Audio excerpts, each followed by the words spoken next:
চশমা পরে দাঁড়িয়ে আছি মাঠের মাঝখানে। আশেপাশে সবাই তাকিয়ে আছে আমার দিকে।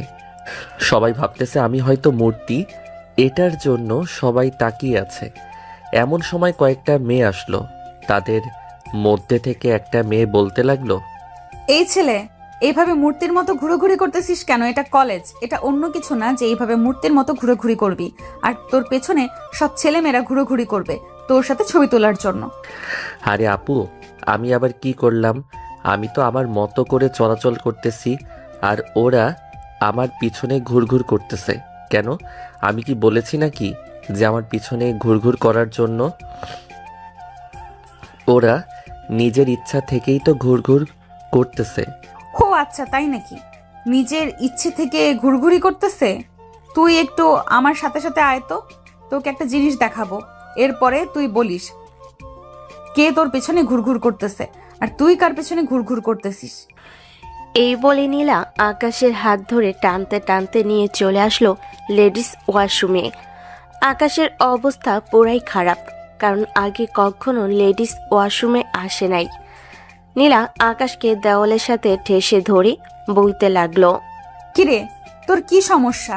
তুই এভাবে মূর্তির মতো ঘুরোঘুরি করতেছিলি কেন? এখন তোর সমস্যাটা বল। আগে আগায় সমস্যা না গোড়ায় সমস্যা? আমার আগায়ও সমস্যা নাই, গোড়ায়ও সমস্যা নাই। সমস্যা তো হচ্ছেন আপনি। আমি একটা ছেলে মানুষ, আপনি আমাকে লেডিস ওয়াশরুমে নিয়ে এসেছেন কেন? এখন যদি কেউ দেখে ফেলে তাহলে কি ভাববে? যা ভাবার ভেবে নিবে, কারণ সবাই জানে আমি কিরকম। এই বলে নীলা আকাশের পেটের মধ্যে একটা ঘুষি মেরে দিল। এদিকে আকাশ হুট করে নিচে বসে গেল আর বলতে লাগলো, এই মেয়ে, আপনার কি সমস্যা? আপনি আমার পেটে ঘুষি মেরেছেন কেন? আমি আপনার কি করেছি যে আপনি আমার পেটে ঘুষি মারছেন? তুই অনেক বড় অন্যায় করেছিস। একটু আগে কি বলেছিলি মনে আছে তোর? আমি একটা সমস্যা, তাই না? এই নে, সমস্যার বিচার করে দিলাম। এখন যত পারিস বসে এখানে কান্না করতে থাক। লেডিস ওয়াশরুমে তোকে আটকে রেখে যাব, যাতে কেউ তোকে খুঁজে বের করতে না পারে। প্লিজ এরকমটা করবেন না আপু। আমি আপনার দুইটা পায়ে পড়তেছি। আপনি আমাকে মারেন, কাটেন, যাই করেন, আমি আর কখনো আপনার মুখে মুখে তর্ক করব না। প্লিজ ছেড়ে দেন। তোকে তাও আবার আমি ছেড়ে দিব? তুই আমাকে ঝামেলা বলেছিস। এই ঝামেলা কি জিনিস তুই এখনো জানিস না। জানলে কখনোই তুই আমাকে ঝামেলা বলতি না। আজকে দেখলি তো এই ঝামেলা কত প্রকার আর কি কি আরো বাকি আছে। এটা তো মাত্র সামান্য, এখনো তেমন কোনো কিছু করিনি। এই বলে নীলা আকাশকে ওয়াশরুমে আটকে চলে আসলো নিচে। নীলাকে একা আসতে দেখে তার বান্ধবীরা বলতে লাগলো, কিরে নীলা, তুই একা এসেছিস কেন? ওই ছেলেটা কোথায়? তাকে কি করেছিস উপরে নিয়ে? তেমন বেশি কিছু না, দুইটা ঘুষি মারছি আর আটকিয়ে রেখেছি ওয়াশরুমে।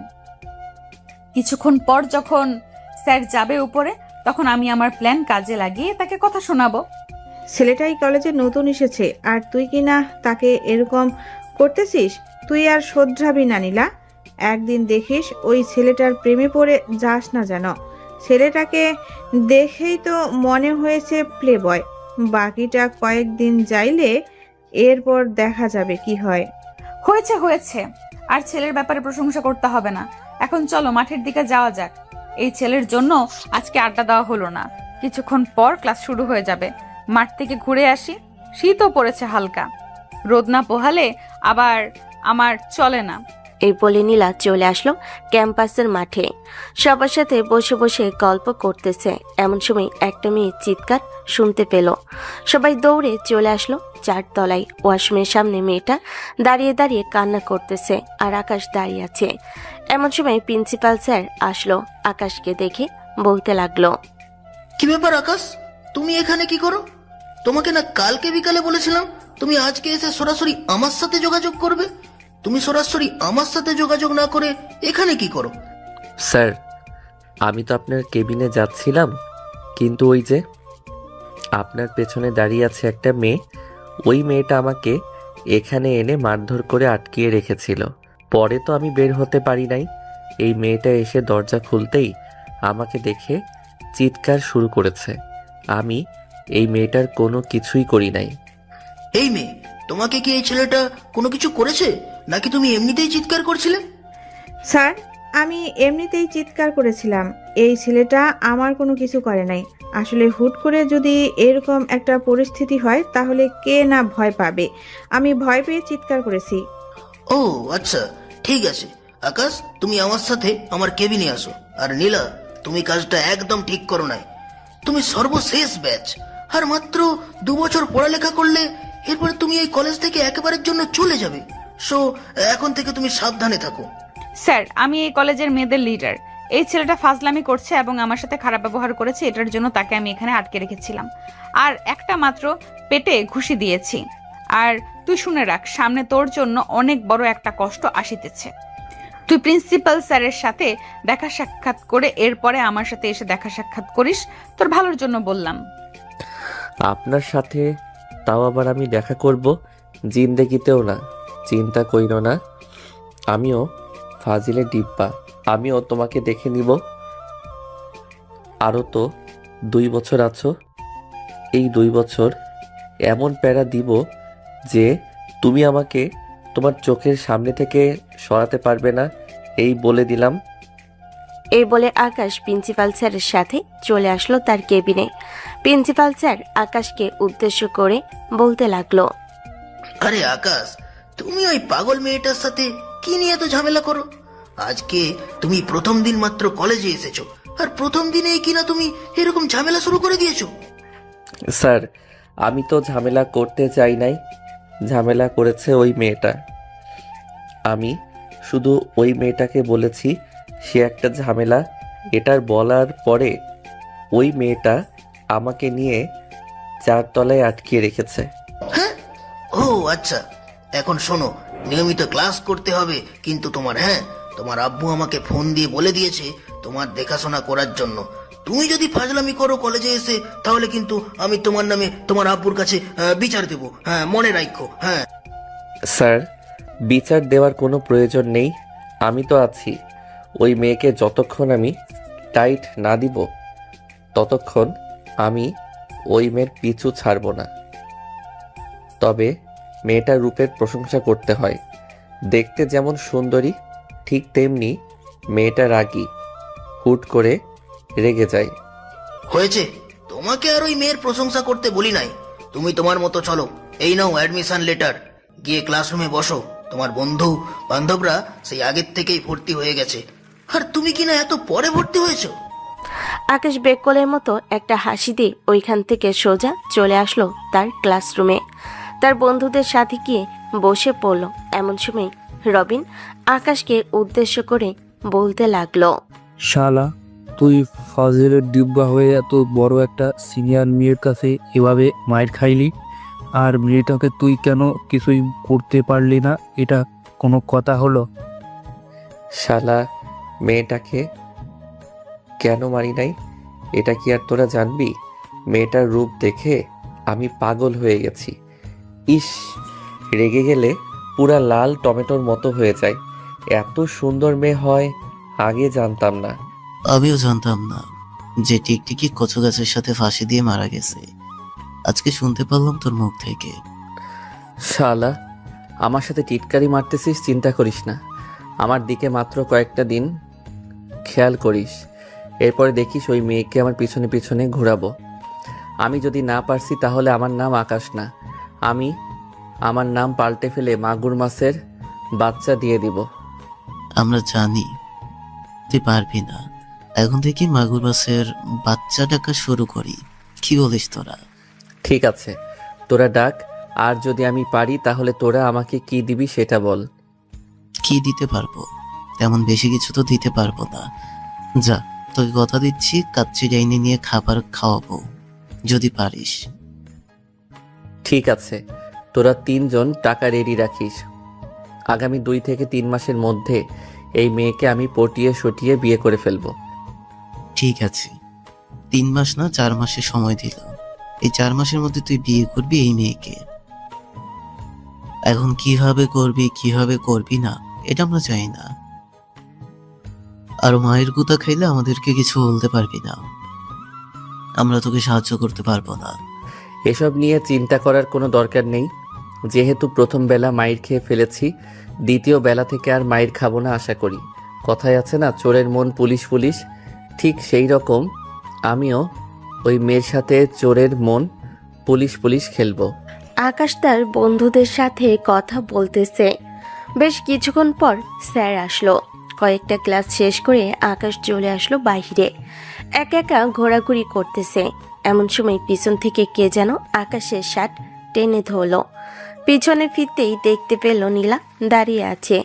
নীলাকে দেখে আকাশ একটা হাসি দিয়ে বলতে লাগলো, আরে নীলা আপু, আপনি এখানে? আমার সালাম নেবেন।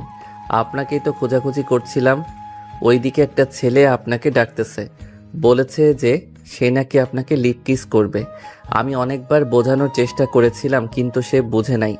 বলেছে যে আপনাকে সামনে পাইলে আপনার চুলের মুঠি ধরে সে নাকি লিপ কিস করবে। তোর কথা আমার বিশ্বাস হয় না। যদি এই কথা সত্যি হয়ে থাকে তাহলে চল তুই আমার সাথে ওইদিকে আয়।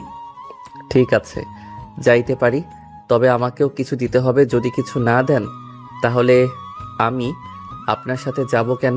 তোকে আবার কি দিব? একবার তোকে মাইট দিয়েছি, সেটাতে কি শিক্ষা হয়নি? এখন আবার খাওয়ার জন্য বলতেছিস? আরে না, আমি কি আর সেটা বলেছি? আমি তো শুধু বলতে চাইছি যে ওই ছেলেটা যেটা করার বলেছিল তাকে তো আপনি পাইলে আপনি মারবেন, আর যদি তাকে না পান তাহলে আপনি আমাকে লিপ কিস করবেন। তবে রে তুই দাঁড়া, এখন লিপ কিস করাচ্ছি আমি। এই বলে নীলা যেই আকাশকে ধরতে যাবে এমন সময় আকাশ নীলার ঠোঁটে তার ঠোঁট একত্রিত করে হালকাভাবে একটা কামড় দিয়ে দৌড়ে চলে গেল ওইখান থেকে। এদিকে নীলা রেগে পুরো ফায়ার হয়ে আছে, মনে হচ্ছে এখনই আগুন ধরে যাবে। নীলা ওইখান থেকে সোজা চলে আসলো তার বান্ধবীদের কাছে। এমন সময় পায়েল নীলাকে উদ্দেশ্য করে বলতে লাগলো, কি রে নীলা, ছেলেটাকে তো ধরতে গিয়ে কিন্তু অবশেষে ছেলেটাই কি না তোকে। পায়েল আর কিছু বলতে পারলো না। নীলা ঠাস করে চড় মারল পায়েলের গালে। এদিকে পায়েল কি করবে বুঝে উঠতে পারছে না। বেশ কিছুক্ষণ যাওয়ার পর পায়েল তার মনে মনে বলতে লাগলো, থাক, এখন যদি আর কিছু বলতে চাই তাহলে আমার গাল আর এক জায়গায় থাকবে না। এক গাল থাকবে আমেরিকা, আর এক গাল থাকবে আফ্রিকার জঙ্গলে। এইসব কথা পায়েল তার নিজের মনে মনে বলতেছে। এমন সময় নীলা পায়েলকে উদ্দেশ্য করে বলতে লাগলো, ছেলেটা যেটা করেছে ওইটা কি তুই একা দেখেছিস নাকি এখানে সবাই দেখেছে? আমি শুধু একা দেখেছি, আর কেউ দেখে নাই। ওরা সবাই ফোন নিয়ে ব্যস্ত ছিল। আমি তোর দিকে তাকিয়েছিলাম, কিন্তু তুই যে আমাকে চড় মারবি এটা কখনো আশা করি নাই। এমনিতে ছেলেটা আমাকে রাগিয়ে দিয়েছে, আবার তুই কিনা এই সব কথাবার্তা বলতেছিস। এটার জন্য তোকে আমি চড় মারছি। ছেলেটাকে যদি এই কলেজের কোথাও দেখেছি তাহলে আমাকে সাথে সাথে ফোন দিবি। আমি ক্লাসরুমে গেলাম, ভালো লাগতেছে না এখানে। নীলা চলে গেল উপরে। এমন সময় শারমিন পায়েলকে উদ্দেশ্য করে বলতে লাগলো, খিরে পায়েল, তোকে নীলা এভাবে চর মারছে কেন? আর তুই কি এমন দেখে ফেলেছিস যে নীলা এইভাবে তোকে চর মারলো? কথাটা আমাদেরকে বলতেও পারলি না। কি হয়েছে সত্যি সত্যি বলতো আমাদেরকে। যদি উপরে না যাইতে চাই তাহলে তোদেরকে অবশ্যই বলবো না। তোদেরকে বললে তোরা আবার নীলার কাছে বলে দিবি, তখন নীলা আমাকে খুন করে ফেলবে। আর শোন, সকালবেলা যে ছেলেটাকে মেরেছে নীলা, ওই ছেলেটাকে যদি দেখিস তাহলে নীলাকে ফোন দিয়ে সাথে সাথে জানাবি। বাকিটা নীলা এসে দেখে নিবে। এই বলে পায়েল ওইখান থেকে চলে আসলো পানি খাওয়ার জন্য ক্যান্টিনে। এসে দেখে আকাশ বসে বসে জুস খাইতেছে। এমন সময় পায়েলকে দেখে আকাশ দাঁত কেলিয়ে হাসতে হাসতে বলতে লাগলো, কি ব্যাপার, আপনার বান্ধবী কোথায়? বাহ, আপনার গাল তো 2 তলা উঁচু হয়ে গেছে। মনে হচ্ছে এই জায়গায় বসবাস করা যাবে এখন থেকে। এই ছেলে, তোর কি লজ্জা শরম নেই? তুই ওইভাবে সিনিয়র মেয়েকে লিপ কিস করছিস, আবার আমি বলতে গিয়ে গালে চড় খেয়েছি। এটা আপনার অপরাধের জন্যই আপনি চর খাইছেন। আপনি বলতে গেলেন কেন? আপনার বান্ধবীরা তো দেখেছে, তারা তো বলে নাই। আপনি বলতে গেলেন এটার জন্যই চর খাইছেন, কিন্তু আপনার বান্ধবী রেগে গেলে তাকে তো পুরো বিশ্ব সুন্দরী মনে হয়। আর তার গাল দুইটা টমেটোর মতো, ঠোঁটে তো কিস করে ফেলেছি, এখন শুধু দুইটা গাল রয়েছে, ওই দুইটাতেও কিস করে ফেলবো। আপনার বান্ধবীকে বলে দিয়েন। এই ছেলে, তুই কিন্তু নীলাকে জানিস না। সে যদি একবার রেগে যায় তাহলে কিন্তু তোকে যেখানে পায় সেখানে খুন করে ফেলবে। সে আমাদের বান্ধবী, আমরা তাকে খুব ভালো করে চিনি কেমন সে। কিন্তু আপনাদের চাইতে আমি বেশি ভালো করে চিনি তার ওই সুন্দর দুইটা গাল এবং ওই দুইটা কমলা কালারের ঠোঁট। ইস, আমাকে পুরো পাগল বানিয়ে ফেলেছে। আমি তো তাকে শুধু এমনভাবে আদর করে দিব যে সে টের পাবে না। এই আকাশ, ওই যে নীলা আসতেছে, তুই মামা এখান থেকে চলে যা, নাহলে কিন্তু ওই মেয়েটা আমাদেরকে মারবে। আমাদেরকে যদি মারে তাহলে কিন্তু তোর খবর আছে, আমরা উল্টো তোকে মারধর করব। আকাশ পিছনে গেট দিয়ে চলে আসলো কলেজের গেটের সামনে। অন্যদিকে নীলা ক্যান্টিনে প্রবেশ করে পায়েলকে উদ্দেশ্য করে বলতে লাগলো, কিরে পায়েল, তুই এখানে দাঁড়িয়ে আছিস কেন? আর তোর গাল ফুলে গেছে, যা গিয়ে দোকান থেকে একটা আইসক্রিম এনে গায়ে লাগা, না হলে আরো ফুলে যাবে। তোর জন্যই তো এরকম হয়েছে। তুই যদি আমাকে চড় না মারতি তাহলে কি এরকম হতো? হ্যাঁ, আমার জন্য এরকম হয়েছে। এখন তুই খুশি? এখন তুই যা, আমি এখানে বসে আছি। আর ওই ছেলেটার দেখা পাইলে অবশ্যই আমাকে ফোন দিবি। আমার যদি কখনো মনে থাকে তাহলে আমি আর কোনো দিন তোকে ফোন দিব না, তাও আবার ওই ছেলের জন্য। ছেলেটা আমাকে যা বলে গেছে, যদি সে সত্যি সত্যি এই কাজ করে তাহলে তো তুই শেষ। তোকে সবাই ভয় পায়, কিন্তু ওই ছেলেটা একদম ভয় পায় না। কি আজব! এইসব কথাবার্তা বলতেছে পায়েল তার মনে মনে। বেশ কিছুক্ষণ চিন্তা ভাবনা শেষ করে চলে আসলো দোকানে একটা আইসক্রিম নিয়ে। গালি লাগাতে লাগাতে চলে আসলো নীলার কাছে। নীলাকে উদ্দেশ্য করে যে কিছু বলতে যাবে, এমন সময় বাহির থেকে আকাশ নীলাকে উদ্দেশ্য করে বলতে লাগলো, হেই বেবি, কেমন আছো তুমি? ইস, তোমার গাল দুইটা তো এখনো লাল টমেটোর মতো হয়ে আছে। মনে তো চাইতেছে তোমার ওই দুই গালে একটা চুমু দিয়ে দেই। দিবে একটা চুমু দেওয়ার জন্য? নীলা পিছনে ফিরতেই দেখতে পেল আকাশ দাঁড়িয়ে দাঁড়িয়ে তাকে ইশারা করে কথাগুলো বলতেছে। আকাশ আর বেশি চিন্তা ভাবনা না করে চলে আসলো নীলার সামনে। এইদিকে নীলা তার দুহাত মুঠো করে যেই আকাশকে মারতে যাবে, এমন সময় আকাশ নীলা দুইটা হাত ধরে বলতে লাগলো, ইস বেবি, এইভাবে মারে না। এইভাবে মারলে তো আমি কষ্ট পাবো। আমি কষ্ট পাইলে তো আবার তুমি কষ্ট পাবে। আমি চাই না তুমি কষ্ট পাও। সো সুইট আমার বেবিটা। মা। আকাশ নীলার গালে তার দুইটা আঙ্গুল দিয়ে চুমু দেওয়ার ইশারা করে ওইখান থেকে চলে আসলো বাহিরে। এইদিকে নীলা রেগে টেবিলের উপরে থাকা জগ হাতে নিয়ে ঠাস করে পায়েলের মাথায় বাড়ি মেরে ভেঙে ফেললো।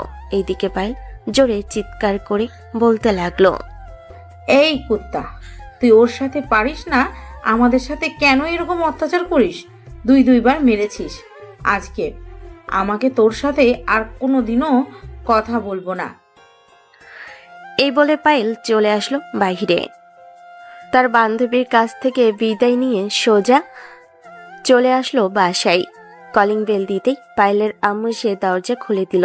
পায়েলের গাল ফুলা দেখে তার আম্মু বলতে লাগলো, কিরে পায়েল, তোর গাল ফুলা কেন? কি হয়েছে? আর বললো না আম্মু, আজকে নীলা আমাকে চড় মারছে, সাথে ক্যান্টিনের জগ দিয়ে আমার মাথায় বাড়ি মেরে জগ ভেঙে ফেলেছে। হঠাৎ সে এরকম কাজ করেছে কেন? আগে তো এরকম কখনো হয় নাই। তোদের বন্ধুত্ব তো অনেক দিনের। হ্যাঁ আম্মু, আমাদের বন্ধুত্ব অনেক দিনের, কিন্তু কলেজে একটা ফাজিল ছেলে এসেছে। ওই ফাজিল ছেলের সাথে রাগ না দেখিয়ে আমাদের উপরে রাগ দেখায়, তাই আমি আজকে চলে এসেছি। আচ্ছা যা, এরকম ছোটখাটো বিষয় নিয়ে ঝগড়া করার দরকার নেই। চর মারেছে, এটা কিছু হবে না। গিয়ে বরফ লাগা, ভালো হয়ে যাবে। আর ড্রয়ারের ভেতরে দেখবি ব্যথার মলম আছে, লাগিয়ে দে, আশা করি ভালো হয়ে যাবে। হ্যাঁ আম্মু, যাচ্ছি। এই বলে পায়েল ওইখান থেকে চলে আসলো তার রুমে। ফ্রেশ হয়ে বাহিরে এসে তোয়ালে দিয়ে তার মুখটা ভালোভাবে মুছতে লাগলো, গালে ব্যথার মলম লাগিয়ে দিল। অন্যদিকে কলেজ ছুটি দিয়ে দিয়েছে। আকাশ তার বন্ধু বান্ধবদের সাথে আসতেছে। এমন সময় পারভেজ আকাশকে উদ্দেশ্য করে বলতে লাগলো, কি রে আকাশ, তোর অবস্থা তো দেখি খুবই উন্নত হচ্ছে। আজকে যেই কাজ করেছিস, আমরা হলে তো ওইখানে ভয়ে হিসু করে দিতাম, কিন্তু তুই ভয় না পেয়ে ওই মেয়ের সাথে যা যা করেছিস আমরা তো ক্যামেরা বন্দি করে ফেলেছি। একদম ভালো করেছিস ক্যামেরা বন্দি করে। কোনো কিছু হলে ক্যামেরা বন্দি করে রাখলে যদি মেয়েটাকে কোনো কিছু করতে আসে তাহলে তাকে ভয় দেখিয়ে তার কাছ থেকে অনেক কিছু আদায় করা যাবে। তবে আবার তোরা কোনো কিছু আদায় করার চেষ্টা করিস না, কিন্তু সে আমার। আগে ওই মেয়েকে তোর প্রতি আকর্ষণ করে নেই, এরপর না হয় তুই বলিস ওই মেয়ে তোর। ঠিক আছে, চিন্তা করিস না। 4 মাস সময় দিয়েছিস না? এই 4 মাসের মধ্যে ওই মেয়েকে সোজা আমার ঘরের বউ করে আনবো। আমাকে কি ভেবেছিস? এত দুর্বল না আমি চাইলেই সব কিছু পারি। হ্যাঁ জানি জানি, তুই চাইলে সব কিছু পারিস। এখন এত বেশি কথা না বলে চুপচাপ চল বাড়ির দিকে, বিকাল বেলা আবার ঘুরতে বের হব। বাড়িতে বসে থাকতে ভালো লাগে না। সবাই সবার বাসায় চলে গেল।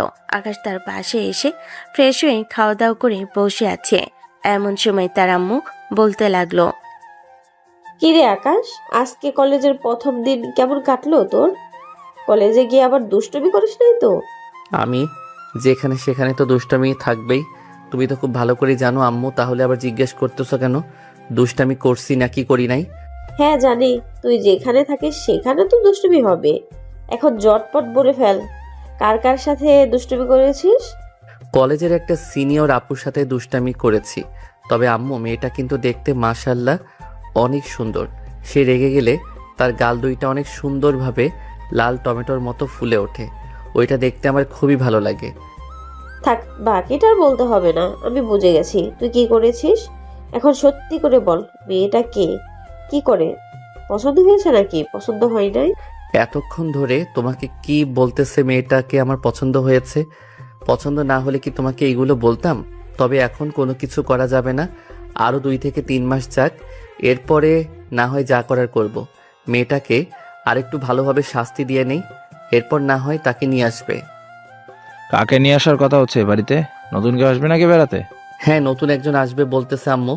বলতেছে যে আরেকটা বিয়ে করবে, তোমাকে নাকি আর ভালো লাগে না? আকাশের কথা শুনে আকাশের আম্মু উপর থেকে পড়ল। আকাশ কি বলল এটা? এদিকে আকাশের আব্বু আকাশের আম্মুর দিকে তাকাচ্ছে একবার, আবার আকাশের দিকে তাকাচ্ছে একবার। আকাশ পরিস্থিতি খুব খারাপ বুঝতে পেরে বাড়ি থেকে বের হয়ে চলে আসলো পারভেজদের বাসায়। অন্যদিকে আকাশের আব্বু বলতে লাগলো, বাহ, আজকে তুমি এটা বলতে পারলে আমি ভাবতেই পারিনি। তোমার সাথে সংসার করতেছি প্রায় 25 বছর ধরে, কখনো আশা করি নাই তোমার মুখ থেকে এসব কথা শুনবো, কিন্তু আজকে তুমি এটা বলতে পারলে। আরে না, তোমার ছেলে বলতেছে যে কলেজে নাকি তার একটা মেয়েকে পছন্দ হয়েছে, ওই মেয়েকে নাকি সে বিয়ে করবে, তাকে এই বাড়িতে আনার জন্য বলতেছে। তুমি আমাকে ভুল বুঝতেছো। তোমার ছেলের কথা শুনে প্লিজ আমাকে ভুল বুঝো না। তোমার ছেলে কিরকম দুষ্ট তুমি এটা খুব ভালো করেই জানো। হয়েছে, আর বলতে হবে না। আমার ছেলের এখন সব অপরাধ, তাই না? আমি বাইরে গেলাম, আগামী 10 দিন বাড়িতে আসবো না। মা এবং ছেলে থেকো তোমরা দুজন বাড়িতে। আকাশের আপু এই বলে চলে আসলো বাহিরে। এদিকে আকাশের আম্মু টেবিলের উপর থেকে ফোনটা নিয়ে ফোন দিল আকাশকে। পকেট থেকে ফোনটা বের করে আকাশ দেখতে পেল তার আম্মু কল দিয়েছে। আকাশ খুব ভালো করে জানে এখন যদি কলটা রিসিভ করে তাহলে তার কি অবস্থা হবে। আকাশ তার ফোনটা সাইলেন্ট করে রেখে দিল। এটা দেখে পারভেজ বলতে লাগলো, শালা বাইরে যা করার করস, কিন্তু বাড়িতে এসব না করলে কি তোর পেটের হাত হজম হয় না নাকি? দিলি তো তোর আব্বু আম্মুকে ঝগড়া লাগিয়ে। আরে শালা, এসব কোনো কিছুই না। রাতে দেখবি 2 জন আবার এক হয়ে গেছে। তারা 2 জন খুব ভালো করেই জানে আমি কি রকম দুষ্টু। হ্যাঁ, তারা তো জানবেই, কারণ তারা তোর আব্বু আম্মু। তারা জানবে না তো কে জানবে? হ্যাঁ, এটাই তো। এখন বেশি কথা না বলে তাড়াতাড়ি ফ্রেশ হয়ে রেডি হ। দেখি আজকে একটু নাজমিন ম্যাডামদের বাড়ির দিকে যাব। ওই দিকের পরিবেশটা তো তুই জানিস কি সুন্দর, মনোমুগ্ধকর। ভালো একটা আইডিয়া দিয়েছিস। নাজমিন ম্যাডামকে গত পরশুদিন মেসেজ দিয়েছিল, বলেছে যে একটু তাদের বাড়িতে যাওয়ার জন্য। কি জানি একটা কাজ আছে। হেই পারভেজ, নিশ্চয়ই ম্যাডামের সাথে তোর ইটিশ পিটিশ আছে। গ্রামের জামাই তো প্রায় 1 বছর আগে মারা গেছে। তোকে মনে হয় ম্যাডাম পছন্দ করে। যা যা বিয়ে করে ফেল। শালা, তুই আর মানুষ পাইলি না। উনি হচ্ছে আমাদের ম্যাডাম, আর ওনাকে কি হয় আমি বিয়ে করি? উনি তো আমার থেকে অনেক বড়। আমি যদি কলেজের একটা সিনিয়র মেয়েকে পছন্দ করে তাকে বিয়ে করতে পারি, তাহলে তুই পারবি না কেন? আর চিন্তা করিস না, ম্যাডামের জামাই ম্যাডামকে কোনো কিছুই করে নাই। ম্যাডামের তো মোবাইলে বিয়ে হয়েছিল, ম্যাডামের জামাই তো বিদেশে ছিল, বাকিটা তো তুই জানিস। তবু আর এই সমাজ তুই খুব ভালো করেই জানিস কিরকম। ম্যাডামকে আমাদের বাড়িতে আনলে আমার কপালে কি দুঃখ আছে এটা একমাত্র আমি জানি। বাড়ি থেকে তো বের করবেই, এই সমাজ থেকেও বের করে দেবে আমাকে। আরে সালা, তুই এত চিন্তা করতেছিস কেন? আমি আছি না? তুই তো আছিস সবাইকে বাস দেওয়ার জন্য, এটা ছাড়া আর কি করতে পারিস? সাথে খাবার যদি ফ্রি হয় এটা তো খাইতে পারিস। এছাড়া তোর কিছুই কাজে আসিস না তুই। দোয়া কর বন্ধু, যাতে এরকম কোনো পরিস্থিতি না হয়। আমার মন যেন কেন বলতেছে তুই ম্যাডামের বাসায় গেলে ম্যাডাম অবশ্যই তোকে কিছু না কিছু বলবে। তবে গিয়ে দেখতে পারিস, অন্য ব্যাপারে হতে পারে। ওই দিকে যেহেতু যাবে, সবাই মিলে না হয় বাড়ির ভিতরে যাব, পরে দেখা যাবে ম্যাডাম কি বলে। এইসব বলতে বলতেই পারভেজ রেডি হয়ে চলে আসলো নিচে। তার আম্মুর কাছ থেকে বিদায় নিয়ে দুজন মিলে চলে আসলো তার বাকি বন্ধুদের কাছে। সবাইকে নিয়ে নাজমিন ম্যাডামের বাড়ির দিকে রওনা দিল। অন্যদিকে নীলা তার রুমে বসে আছে আর চিন্তা করতেছে আকাশের কি করবে। এমন সময় তার আম্মু এসে বলতে লাগলো, কি রে নীলা, তোর কি হয়েছে? কলেজ থেকে আসার পর থেকে দেখলাম তুই চুপচাপ এখানে বসে আছিস। খাবার রেডি করে রেখেছি টেবিলে, খাবার ঠান্ডা হয়ে গেছে, তুই এখনো খাবার খাস নাই? খাবার খাওয়ার মুড নেই এখন আমার। যাও তো এখন এখান থেকে। যখন মুড হবে আমার, তখন আমি তোমাকে বলবো খাবার রেডি করে দেওয়ার জন্য। নীলার আম্মু নীলার পরিস্থিতি বুঝতে পারছে, তাই কোনো কিছু না বলে সোজা চলে আসলো ছাদে। অন্যদিকে আকাশ তার বন্ধু বান্ধবদেরকে নিয়ে চলে আসলো নাজমিন ম্যাডামদের বাসায়। কলিং বেল দিতেই নাজমিন ম্যাডাম এসে দরজা খুলে দিল। সবাইকে দেখে খুশি হয়ে বলতে লাগলো, আরে তোমরা এসেছো, যাক ভালো হয়েছে। ভিতরে আসো সবাই। পারভেজ আসে নাই নাকি তোমাদের সাথে? হ্যাঁ, ম্যাডাম পারভেজ এসেছে, সে একটু দোকানে গেছে। আপনার অন্য কিছু কিনে নিয়ে আসার জন্য। অনেক দিন তো হয়েছে আপনার সাথে দেখা হয় না, তাই দোকানে গেছে। সবাই ভিতরে গিয়ে বসে পড়ল। বেশ কিছুক্ষণ বসে থাকার পর পারভেজ আসলো, হাতে মিষ্টি আর ফলের প্যাকেট। আকাশ কোনো কিছুই বলল না। পারভেজ নাজমিন ম্যাডামের হাতে সবকিছু দিয়ে সবার সাথে বসে রইল। বেশ কিছুক্ষণ পর ম্যাডাম সবার জন্য সবকিছু নিয়ে আসলো।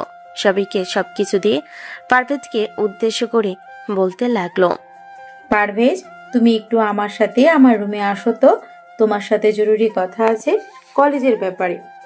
পারভেজ আকাশ এবং বাকি সবার দিকে তাকালো। সবাই ইশারা করতেই পারভেজ চলে আসলো নাজমিন ম্যাডামের রুমে। ম্যাডাম দরজাটা হালকাভাবে লাগিয়ে দিয়ে বিছানার একপাশে গিয়ে বসলো। পারভেজ নাজমিন ম্যাডামকে উদ্দেশ্য করে বলতে লাগলো, ম্যাডাম যা বলো তাড়াতাড়ি বলেন, ওরা আবার অন্য কিছু ভাববে। পারভেজ, তুমি তো সব কিছুই জানো আমার ব্যাপারে। দেখো, আমি জানি তুমি আমাকে পছন্দ করো, কিন্তু এই সমাজ এবং পরিবারের ব্যাপারে সবকিছু ভেবে চিনতে তুমি আমাকে কিছুই বলতে পারতেছো না। তুমি যদি অনুমতি দাও তাহলে আমি তোমার পরিবারের সাথে কথা বলবো। দেখো, কপালে কি আছে এটা তো আর আমি জানি না, একমাত্র আল্লাহ ছাড়া উনি যা লিখে রেখেছে তাই হবে। যদি তোমার সাথে আমার বাঁধন লিখে রাখে তাহলে হবে, আর না লিখে রাখলে হবে না। ম্যাডাম আপনি তো বুঝতেই পারছেন, আমার থেকে আপনি প্রায় 4 থেকে 5 বছরের সিনিয়র, এর চেয়ে বেশি। এখন আপনি যদি আমার বাসায় গিয়ে বলেন যে এরকম কিছু, ওরা হয়তো সবাই জানে যে আপনার বিয়ে হয়েছে এবং আপনার পর মারা গেছে। এখন আপনি যদি চিন্তা ভাবনা করে দেখেন ওরা মানবে, তাহলে আপনি যেতে পারেন। ওরা যদি মানে তাহলে আমার কোনো আপত্তি নেই আপনাকে বিয়ে করতে। আচ্ছা, এখন তাহলে তুমি বাহিরে যাও, গিয়ে ওদের সাথে খাওয়া দাওয়া করো। আমি দেখি রাতের বেলা তোমাদের বাড়িতে যাব। একা একা আর এই বাড়িতে ভালো লাগে না। দেখি তোমার আব্বু আম্মুকে রাজি করাতে পারি কিনা। পারভেজ চলে আসলো তার বন্ধু বান্ধবের কাছে। খাওয়া দাওয়া করে নাজমিন ম্যাডামের কাছ থেকে বিদায় নিয়ে চলে গেল সবাই। টং দোকানে বসে চা খাইতেছে। এমন সময় আকাশ পারভেজকে উদ্দেশ্য করে বলতে লাগলো, পারভেজ ম্যাডাম কি বলেছে তোদের বাড়িতে যাবে নাকি যাবে না? ম্যাডাম তো বললো রাতের বেলা আমাদের বাড়িতে যাবে। বাড়ির মানুষ কি বলবে আমি এসব চিন্তা ভাবনা করতেছি। আরেকটা কথা, যদি সবাই রাজি হয়ে যায় তাহলে আমি ম্যাডামের সাথে কিভাবে থাকবো? উনি তো আমার থেকে প্রায় অনেক বড়। আরে সালা, ওইটা এমনিতেই মেনে নেওয়া যাবে, তুই কোনো চিন্তা করিস না। আগে দেখ বাড়ির মানুষ কি বলে, পরেরটা পরে ভেবেচিন্তে দেখা যাবে কি হয়। রাত হয়ে এসেছে, আমি তাহলে এখন বাসায় চলে যাই। তোরাও সবাই বাসায় চলে যা, আর কালকে কিন্তু তাড়াতাড়ি করে কলেজে যাব। ওই মেয়েটাকে আবারও রাগাতে হবে। 4টি মাসের ব্যাপার, 4 মাস পর কোনো না কোনোভাবে তাকে আমি নিয়ে আসবো। এই বলে পারভেজ ওইখান থেকে চলে আসলো বাসায়। অন্যদিকে আকাশ বাড়ির সামনে এসে কলিং বেল দিতেই তার আব্বু এসে দরজা খুললো। আকাশকে দেখে বলতে লাগলো, কিরে, তোর আম্মু তোকে কয়টা কল দিয়েছে, একটা কল রিসিভ করিস না কেন? আমরা তো জানি তুই আমাদের সাথে ফাইজলামি করিস, আমরা তো কোনো কিছু মনে করি না, হয়তো একটু রাগারাগি করি, কিন্তু রাতের বেলা তো সবকিছু ঠিক হয়ে যায়। তাই বলে কি তুই তোর ফোন একদম সাইলেন্ট করে রেখে দিবি, একবার কল রিসিভ করবি না? সরি আব্বু, আসলে ফোন সাইলেন্ট করে পকেটে রেখে দিয়েছিলাম আর বের করে নাই। বন্ধু বান্ধবীর সাথে আড্ডা দিয়েছিলাম তো, তাই আর কি খেয়াল করি নাই যে ফোন বেজেছে। চলো ভিতরে যাই, খুব ক্ষুধা লাগছে, খাবার খাবো। এই বলে আকাশ ওইখান থেকে সোজা চলে আসলো তার রুমে। ফ্রেশ হয়ে নিচে এসে খাবার টেবিলে বসে আছে। আকাশের আম্মু আকাশের আব্বুকে খাবার বেড়ে দিয়েছে এবং সে নিজেই খাবার নিতেছে, কিন্তু আকাশকে দিতেছে না। এটা দেখে আকাশ বলতে লাগলো, কি ব্যাপার আম্মু, তুমি নিজে খাবার নিয়ে এসো, আব্বুকে খাবার দিয়েছো কিন্তু আমাকে দাও নাই কেন? আমি কি করেছি? আকাশের আম্মু কোনো কথা বলতেছে না, চুপচাপ খাবার খাইতেছে। এদিকে আকাশ বেশ ভালোই বুঝতে পারছে তার আম্মু অভিমান করে বসে আছে। আকাশ নিজের হাতে খাবার নিয়ে খেতে লাগলো। খাওয়া দাওয়া শেষ করে ওইখান থেকে চলে আসলো তার রুমে। অন্যদিকে রাত 9টা। পারভেজ এবং তার পরিবার খাবার টেবিলে বসে খাবার খাইতেছে। এমন সময় কলিং বেল বেজে উঠল। পারভেজের বড় বোন গিয়ে দরজা খুলতেই দেখতে পেল নাজমিন ম্যাডাম দাঁড়িয়ে আছেন। নাজমিন ম্যাডামকে দেখে ভিতরে নিয়ে আসলো। পারভেজ মাথা নিচু করে চুপচাপ খাবার খাচ্ছে। সবাই খাবার খাওয়া শেষ করে সোফায় এসে বসে আছে। পারভেজ যেই উপরে চলে যেতে যাবে, এমন সময় তার আম্মু বলতে লাগলো, কিরে পারভেজ, উপরে চলে যাইতেছিস কেন? তোর ম্যাডাম এসেছে, তোর ম্যাডামের সাথে কথা বল। আম্মু, উনি আমার সাথে কথা বলতে আসে নাই, উনি তোমাদের সাথে কথা বলতে এসেছে। তোমরা কথা বলো, আমি রুমে গেলাম। এই বলে পারভেজ চলে আসলো তার রুমে। বিছানায় শুয়ে শুয়ে আকাশকে মেসেজ দিয়ে জানিয়ে দিল। অন্যদিকে পারভেজের আম্মু নাজমিনকে উদ্দেশ্য করে বলতে লাগলো, কি ব্যাপার, তুমি এত রাতে আমাদের বাড়িতে এসেছো? জরুরি কোনো দরকার নাকি নাজমিন? নাজমিন ম্যাডাম হাতের আঙ্গুল ফুটাচ্ছে বারবার। কিভাবে বলবে, কি করবে এসব চিন্তা ভাবনা করতেছে। এমন সময় হুট করে নাজমিন ম্যাডাম বলে উঠল, দেখেন, আমি এখানে এসেছি অন্য একটা কারণে। আপনারা আমার বিষয়ে সবকিছুই জানেন। আমার ডিভোর্স হয়ে গেছে, আমি এখন খুবই একা। আমার বাবা মা তো আরো আগেই মারা গেছে। পারভেজকে আমি অনেক আগে থেকেই পছন্দ করতাম, কিন্তু সে ছোট বলে আর সম্পর্কটা সামনের দিকে এগিয়ে যায় নাই। কিন্তু এখন সে অনেক বড় হয়েছে। আমি চাচ্ছিলাম কি পারভেজকে বিয়ে করতে।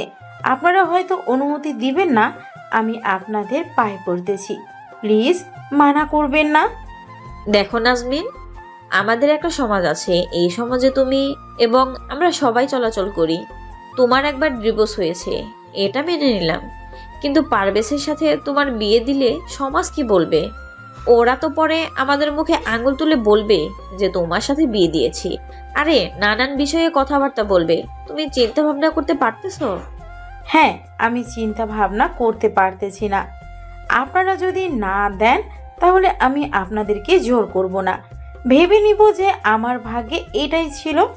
আচ্ছা, এখন তাহলে আমি যাই, অনেক রাত হয়েছে। কোথাও যাওয়ার প্রয়োজন নেই। এই চুমকি, নাজমিনকে তোর রুমে নিয়ে যা। আর নাজমিন, তুমি আমাদের বাড়িতে থাকো কয়েকটা দিন।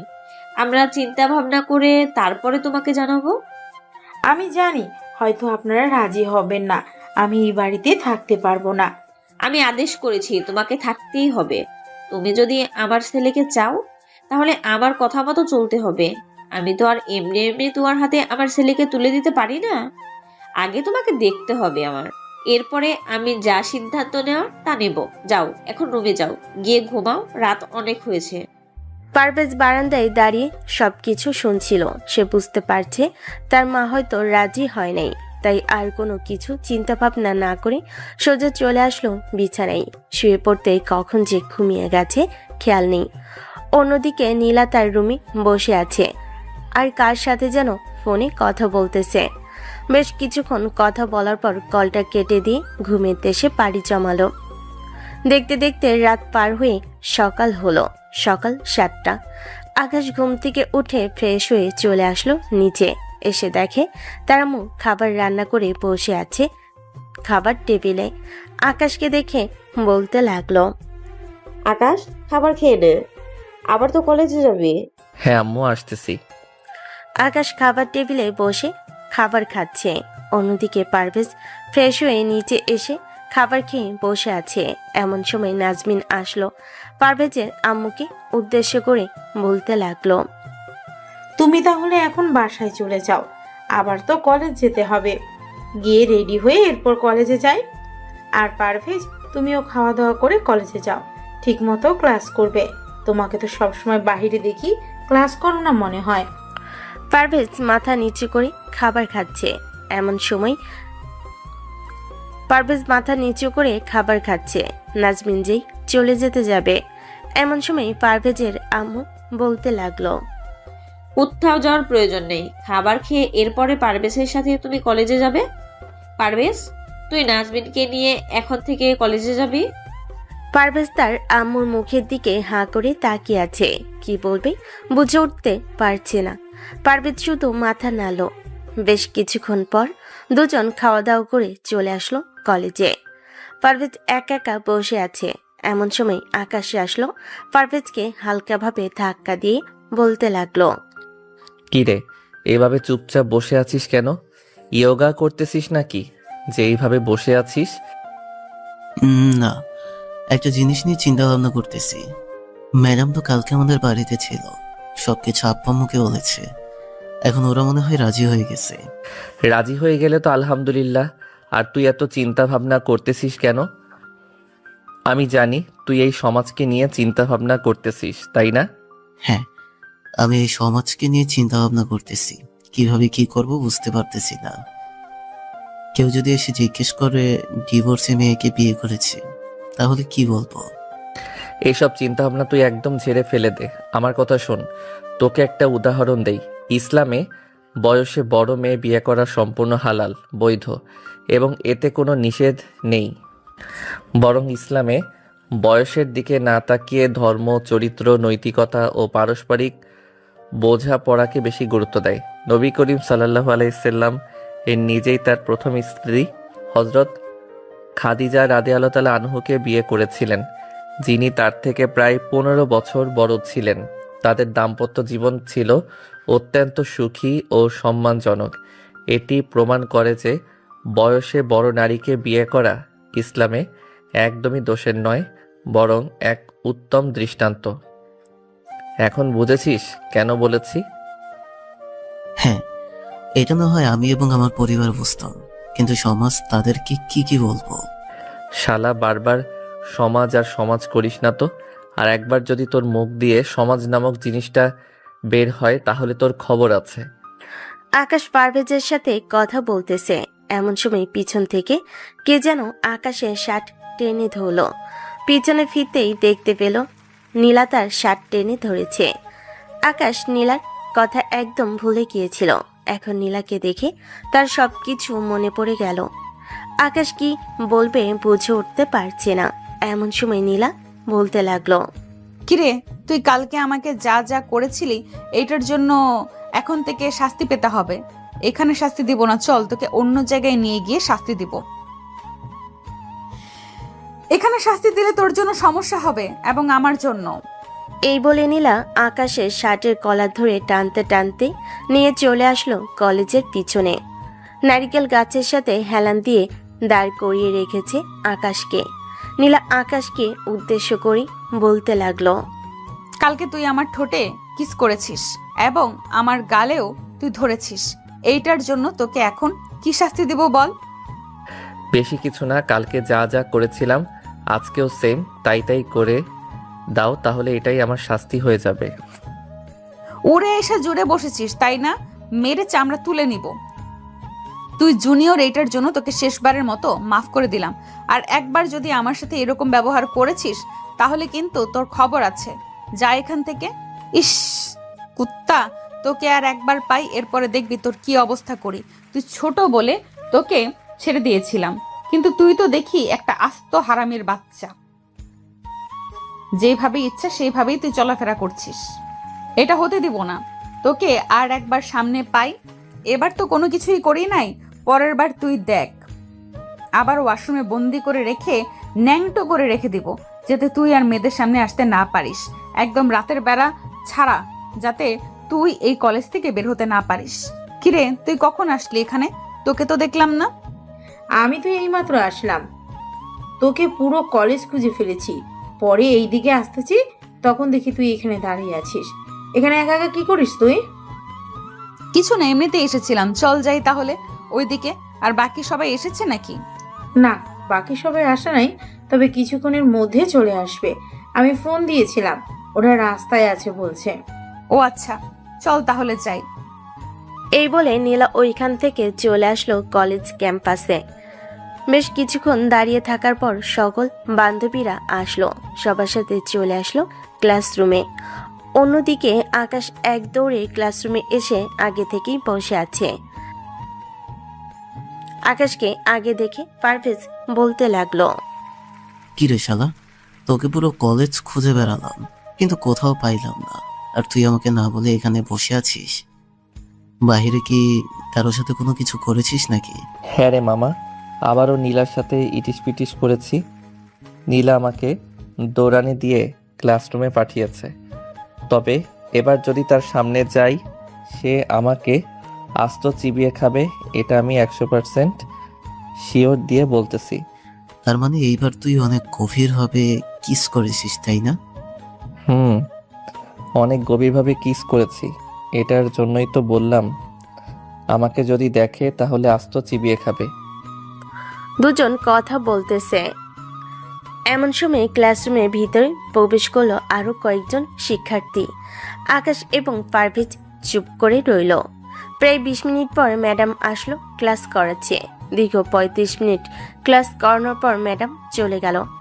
ইমন পারভেজকে এবং আকাশকে উদ্দেশ্য করে বলতে লাগলো, পারভেজ, আকাশ, চল বাইরে চলে যাই। ক্লাস করতে আর ভালো লাগতেছে না। এমনিতেই অনন্যা আসে নাই, তাকে না দেখলে আমার ভালো লাগে না। কি নাম বললি তুই? কেন অনন্যা বললাম? কোনো সমস্যা হয়েছে নাকি? না, কোনো সমস্যা হয় নাই। তবে এই নামের একটা মেয়ে দেখলাম 3 দিনে বসে একটা ছেলের হাতে হাত ধরে খাবার খাচ্ছে। তবে আমি এটা শিওর না ওইটা তোর গার্লফ্রেন্ড নাকি গার্লফ্রেন্ড না। তুই চাইলে গিয়ে দেখে আসতে পারিস। সালা, তুই এসেছিস সকাল বেলায় আর এখন বলতেছিস যে এরকম ঘটনা। আচ্ছা, আমি গিয়ে দেখে আসতেছি। যদি ওরা থাকে তাহলে তো ভালো, আর না থাকলে অনন্যাকে ফোন দিয়ে বলবো আসার জন্য। এই বলে ইমন চলে আসলো ক্যান্টিনে। বেশ কিছুক্ষণ বসে থাকার পর ইমন এসে দেখে তার গার্লফ্রেন্ড একটা ছেলের সাথে বসে কথা বলতেছে। এটা দেখে ইমন চলে আসলো তার গার্লফ্রেন্ডের সামনে আর বলতে লাগলো, কি ব্যাপার অনন্যা, এই ছেলেটাকে? আর তুমি এই ছেলের সাথে কি করো এখানে বসে? এই ছেলেটা হচ্ছে আমার কাজিন, তোমার সাথে পরিচয় করিয়ে দেওয়ার জন্য নিয়ে এসেছিলাম। তোমাকে ফোন দিলাম কতগুলো, একটা ফোনও রিসিভ করো নাই। তুমি কও আমাকে কল দিয়েছো, আমার ফোনে তো একটা কলও আসে নাই, এই দেখো। আর আমি তোমাকে কম করে হলেও 100+ কল দিয়েছি। তুমি মিথ্যা কথা বলো কেন অনন্যা? সরি ইমন, আর তোমার সাথে আমার জরুরি কথা আছে। তুমি একটু আমার সাথে কলেজের পিছনে আসতে পারবে? হ্যাঁ চলো। এই বলে ইমন অনন্যার সাথে চলে আসলো কলেজের পিছনে। অনন্যা ইমনকে জড়িয়ে ধরে বলতে লাগলো, ইমন তুমি প্লিজ তোমার আব্বু আম্মুকে নিয়ে আমাদের বাড়িতে যাও। ওরা আমার কাজিন জহিরুলের সাথে বিয়ে দেওয়ার চেষ্টা করছে। আমি জহিরুলকে তোমার সামনে নিয়ে এসেছি। জহিরুল তোমাকে দেখেছে। তুমি প্লিজ তোমার আব্বু আম্মুকে নিয়ে যাও। আমি জহিরুলকে সব কিছু খুলে বলেছি। সে বলেছে যে আমি যা বলবো সে তাই করবে। এখন আমি কিভাবে যাব আর পরিবারকে জানাবো কিভাবে? আমি তো কোনো চাকরি করি না। এখন যদি বাসায় বিয়ের কথা বলে তাহলে ওরা কি বলবে? তুমি তোমার নিজের কথা চিন্তা করতেছ। তুমি যে আমাকে হারিয়ে ফেলবে এই কথা একবারও চিন্তা করলে না। ঠিক আছে, তোমাকে কোনো কিছুই করতে হবে না। আমি জহিরুলকে বিয়ে করার জন্য হ্যাঁ বলে দিতেছি। এই বলে অনন্যা ওইখান থেকে চলে আসলো জহিরুলের কাছে। জহিরুলকে যেই কিছু বলতে যাবে এমন সময় আকাশ এসে অনন্যাকে উদ্দেশ্য করে বলতে লাগলো, কি ব্যাপার অরণ্যা, কি হয়েছে? আর এই ছেলেকে, এই ছেলেটাকে তো আগে কখনো তোমার সাথে দেখি নাই। এটা আমার কাজিন, তবে খুব শীঘ্রই আমাদের বিয়ে হচ্ছে। আর আপনি আপনার বন্ধুকে বলে দিন ভালো একটা চাকরি পেয়ে অন্য কাউকে বিয়ে করে নেওয়ার জন্য। এই জহিরুল চল। কোথায় যাবে? চুপচাপ এখানে বসো। কি হয়েছে আমাকে সব কিছু খুলে বলো, এরপরে আমি দেখতেছি। আকাশ ভাইয়া, আপনি ইমনের বন্ধু? আমার পরিবার থেকে বিয়ে ঠিক করে ফেলেছে। আমি ইমনকে অনেক দিন ধরে বলেছি, কিন্তু সে আমার কোনো কথারই পাত্তা দিচ্ছে না। সে বলছে আমি নাকি মিথ্যা কথা বলছি। এই যে আমার কাজিন ওর সাথে বিয়ে ঠিক করার চেষ্টা করতেছে। আমি বলেছি যে ওর সাথে কথাবার্তা বলে সে যদি তোমাদেরকে অনুমতি দেয় তাহলে তোমরা বিয়ের কার্যক্রম শুরু করবে। সে অনুমতি না দিলে তাহলে তোমরা কিছু করবে না। আমার কাজিন সে সব কিছুই শুনেছে। এখন সে আমার কথার অপেক্ষা করছে। আমি কি বলবো এটা সে শুনবে। এটা শোনার পর সে তার সিদ্ধান্ত বাড়িতে জানাবে। ইমন কোথায়? তাকে ডাক দাও তো, আর বলো আমি ডাকতেছি। অনন্যা চলে আসলো কলেজের পিছনে। এসে দেখে ইমন এখনো দাঁড়িয়ে আছে। অন্যদিকে নীলা ক্যান্টিনে এসে দেখে আকাশ দাঁড়িয়ে আছে। পিছন থেকে আকাশের শার্টের কলার ধরে টান দিয়ে কিছুটা দূরে নিয়ে বলতে লাগলো, এখন কোথায় পালাবি? এখন যে তোকে আমি মেরে ভর্তা বানিয়ে ফেলবো। আকাশ এমনিতে রেগে আছে, আবার নীলা এরকম করাতে নীলার দিকে ঘুরে ঠাস করে নীলা আর দুই গালে চড় মেরে দিল। নীলা তার দু হাত দিয়ে দুগাল চেপে ধরে দাঁড়িয়ে আছে। আকাশের চোখ অনেকটা লাল হয়ে গেছে। এটা দেখে নীলা কিছুটা ভয় পেয়ে ওইখান থেকে চলে গেল। ইমন আকাশের সামনে আসতেই আকাশ ঠাস করে ইমনের গালে চড় মেরে বলতে লাগলো, কি পাইছিস তুই? মেয়েটা তোর জন্য আর কত অপেক্ষা করবে? সেই এসএসসি দেওয়ার পর থেকে মেয়েটার বাড়িতে বিয়ের কথা বলতেছে। সে তোকে এতবার বলার পরেও তুই তার কথাটা পাত্তা দিচ্ছিস না। অন্য কারোর সাথে লাইন আছে নাকি?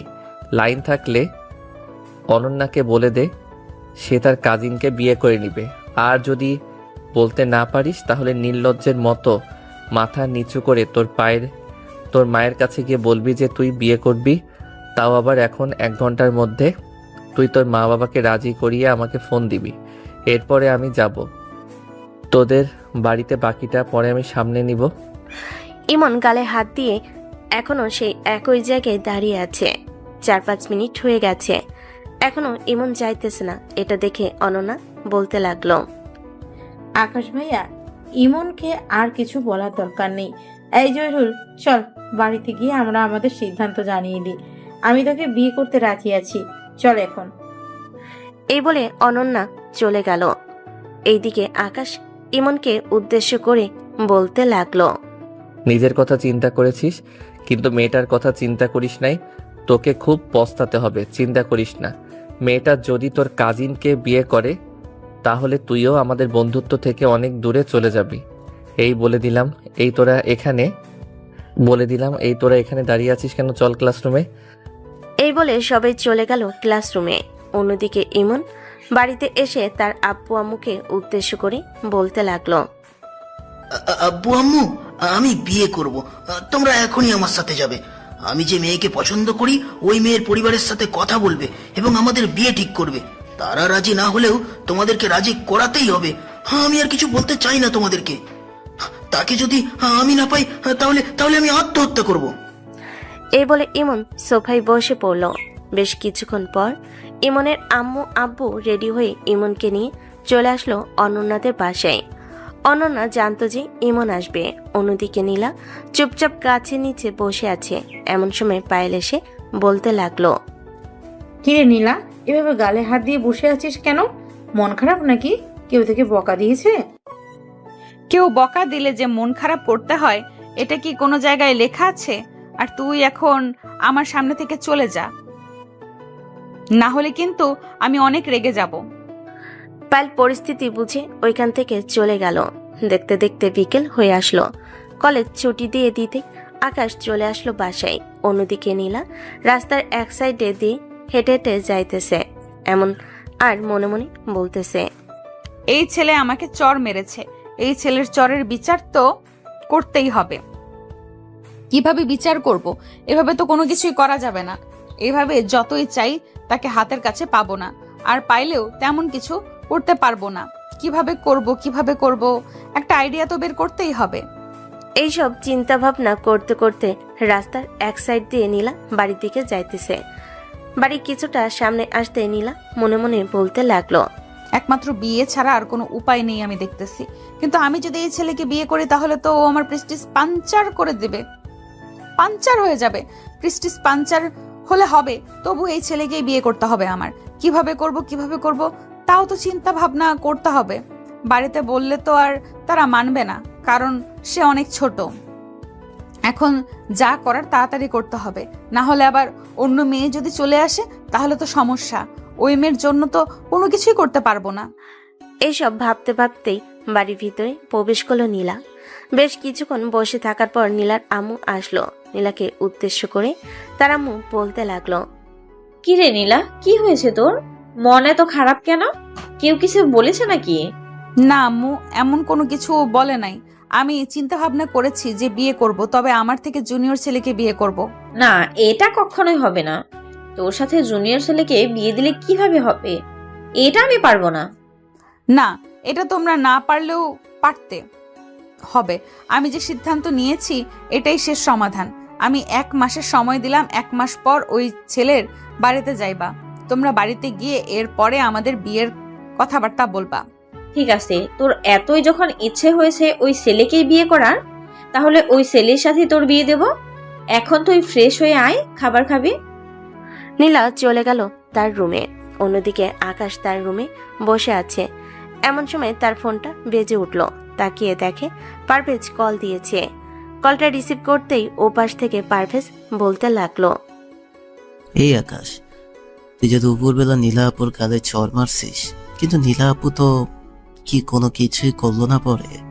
আরে শালা, ওর কি সাইট আছে নাকি আমার পাশে যে সে আমাকে কিছু করতে আসবে? কিছু করতে আসলে একটা ঘুষি মেরে আবার নাক ফাটিয়ে বসিয়ে রাখবো। পরে দেখবি আর আমার সামনে আসবে না ভয়ে। 2টা চড় মারছি, এতে হয়তো তার শিক্ষা হয়ে গেছে। মামা, ওই মেয়েকে আমরা খুব ভালো করে চিনি। ওই মেয়ে যতক্ষণ না তোকে কিছু করতে পারতেছে ততক্ষণ ওই মেয়ে শান্তি পাবে না। তুই দেখে নিস, সে কোনো কিছু একটা করবে। যখন করবে তখন দেখা যাবে।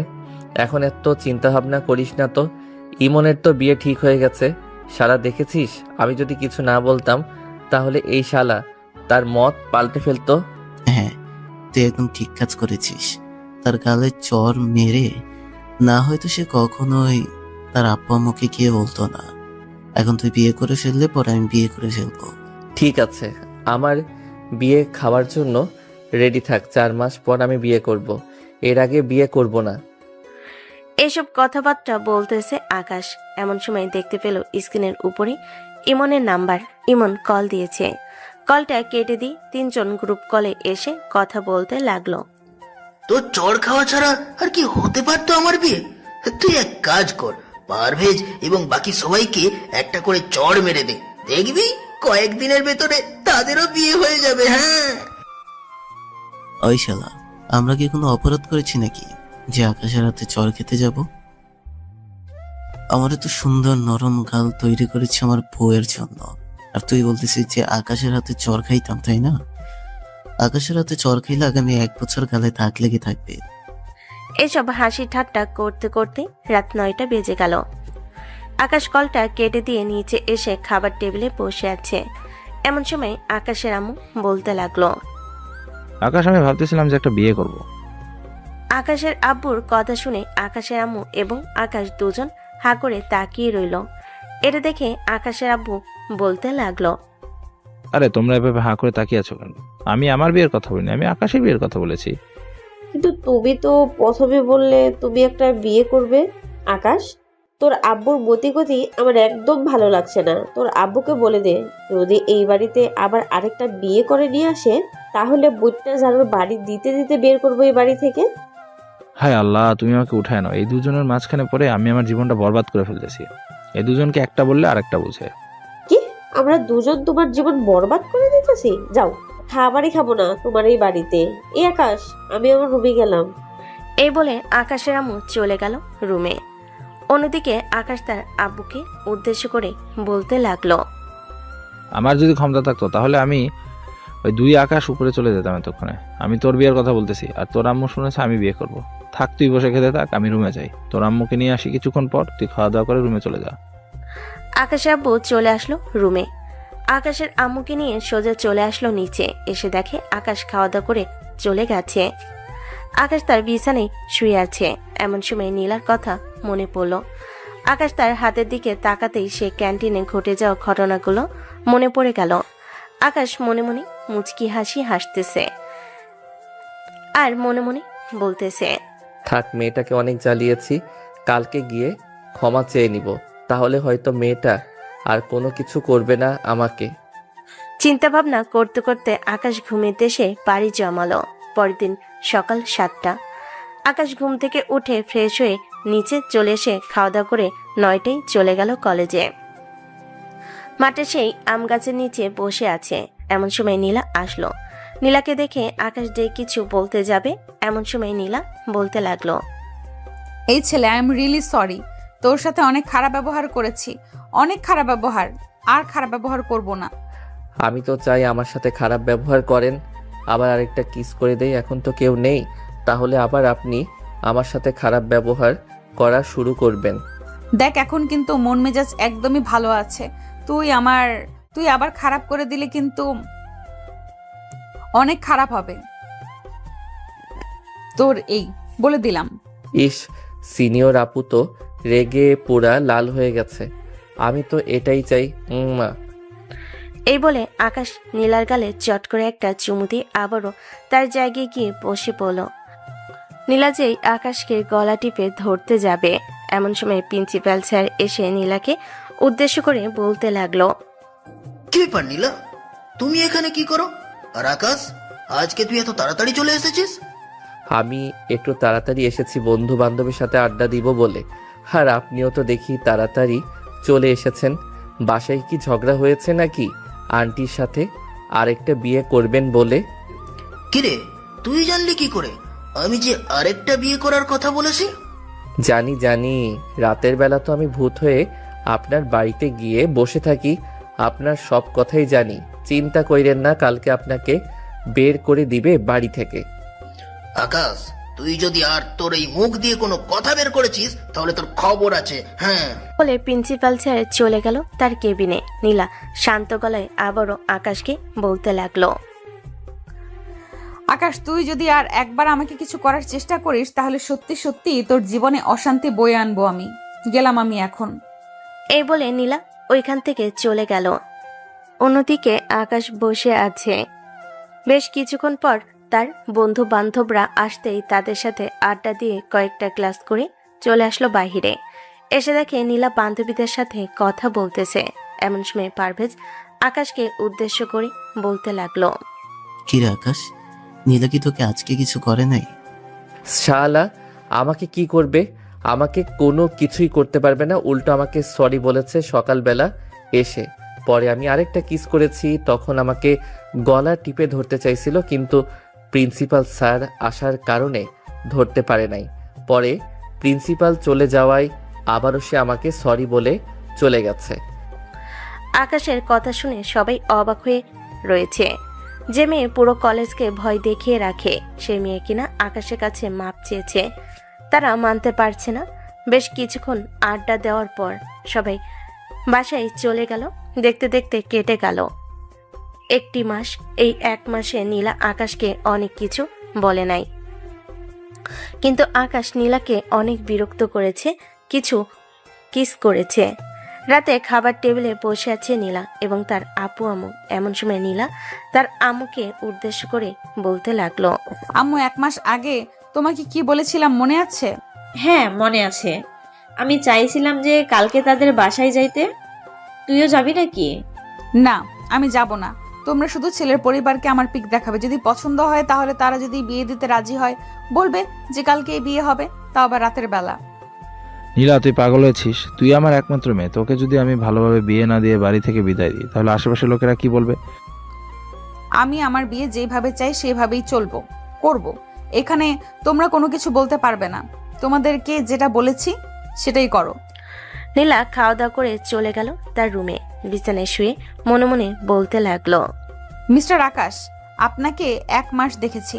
আপনি এই 1 মাস আমার সাথে যে অত্যাচার করেছেন, এই অত্যাচার কাল রাতে আপনার সাথে করব। রেডি থাকেন আমার অত্যাচার সহ্য করার জন্য।